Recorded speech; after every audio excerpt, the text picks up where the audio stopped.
পূজার ছুটিতে ভ্রমণ পিপাসুদের জন্য সেরা গন্তব্য হতে পারে সাগরকন্যা কুয়াকাটা।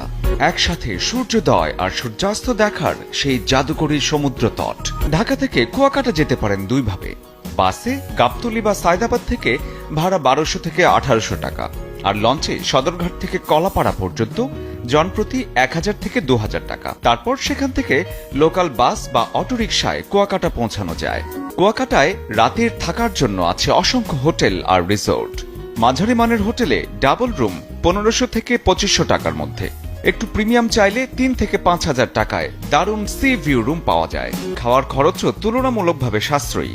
ভাত ভর্তার ডাল থেকে শুরু করে ইলিশ ভাজা বা সি ফুড এক বেলায় 200 থেকে 400 টাকার মধ্যেই ম্যানেজ হয়। সাগরকন্যায় ভ্রমণ মানে শুধু কিন্তু সমুদ্র নয়, সমুদ্র তটে সূর্যোদয় আর সূর্যাস্ত তো আছেই, তার সঙ্গে রকেট ঘাট, ঝাউবন, রাখানপল্লী, কুয়াকাটা বৌদ্ধ বিহার আর গঙ্গামতী প্রাকৃতিক বনও ঘুরে আসতে পারেন।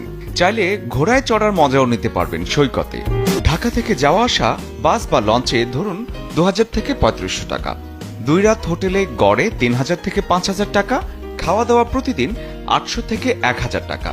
এই হিসেব মিলিয়ে দুদিনের কুয়াকাটা ট্যুর জনপ্রতি 7 থেকে 9000 টাকার মধ্যেই জম্পেশ হয়ে যাবে। পূজার ছুটিতে তাই শহরের কোলাহল ছেড়ে সাগরকন্যা কুয়াকাটা হতে পারে সেরা ঠিকানা, যেখানে ভোরে সূর্যের আলোয় সমুদ্র আর বিকেলে অস্তগামী রোদের লাল আভায় ভিজে যাবে আপনার মন।